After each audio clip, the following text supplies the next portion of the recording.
भोपाल से एक अपडेट आपको देते हैं। डबल मर्डर केस में आरोपी की साली ने पुलिस में शिकायत की थी। नवंबर में 3 बार पुलिस को सूचना देने की बात ये रिश्तेदार बता रही हैं। वारदात से 6 दिन पहले बालाघाट और मंडला एसपी को इस वारदात के बारे में पहले से आगाह किया था। ऑफिशियल मेल आईडी से शिकायत की गई। शिकायत में लिखा था, जीजा जानलेवा घटना कर सकता है। मेघा के मोबाइल पर शिकायत की गई है और इसकी पीडीएफ कॉपी मिल गई है। 20 नवंबर को आरोपी एएसआई ने मेघा के फ्लैट में देर रात आकर हंगामा किया था और तब भी मेघा ने, जो साली है मेघा, उसने पुलिस को इस बाबत सूचित कर दिया था। अगर तब वक्त रहते संज्ञान लिया जाता तो ये डबल मर्डर बचाया जा सकता था, रोका जा सकता था। हरप्रीत कौर सहयोगी हमारे साथ में जुड़ गई हैं भोपाल से। जी हरप्रीत, अपडेट दीजिए, इसमें पूरा बताइए क्या नई चीज है जो सामने आई है।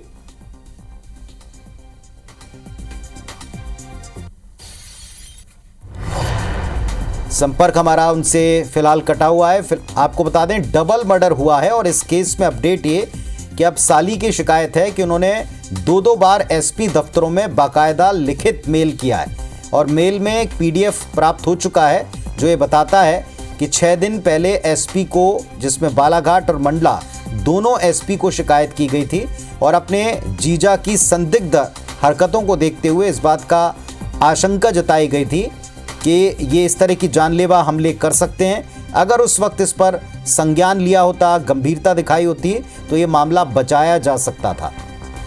हरप्रीत हमारे साथ जुड़ गई हैं एक बार फिर से। हरप्रीत, बताइए क्या इसमें नए अपडेट सामने आ रहे हैं या क्या तथ्य सामने आए?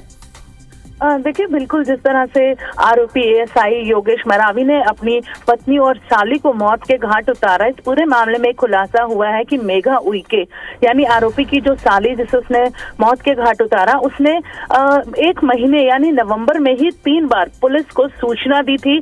अपनी ऑफिशियल वेबसाइट से उसने इस बात की शिकायत भी दर्ज करवाई थी। मंडला एसपी, बालाघाट एसपी को उसने ये शिकायत भेजी थी। उसके साथ ही भोपाल के भी एमपी नगर थाने में ये उसने शिकायत दर्ज करवाई थी कि उसे उसके जीजा से जान का डर है। उसका जो जीजे आरोपी एएसआई योगेश मरावी है, वो लगातार उसके घर में आके उसे धमकाते हैं। उसके साथ ही उसकी जो बहन है उसे यहाँ पर धमकाते हैं। बहन उनके साथ नहीं रहना चाहती है, लेकिन वो जबरदस्ती ले जाने का दबाव बनाते हैं। इससे पहले बताया जा रहा है कि 20 नवंबर को आरोपी घर में पहुंचा था। देर रात उसने उसके फ्लैट में हंगामा मचाया था, जिसके बाद उसने पुलिस में सूचना दी थी। अगले दिन वो उसके ऑफिस पहुंचा था। मेघा उइके एक लेखाधिकारी थी, उनके ऑफिस में पहुंच के उसने जम के हंगामा मचाया था। उसके बाद मेघा पहुंची थी एमपी नगर थाने, वहां पर उसके खिलाफ शिकायत दर्ज करवाई थी। 27 नवंबर को भी उसने हंगामा किया था।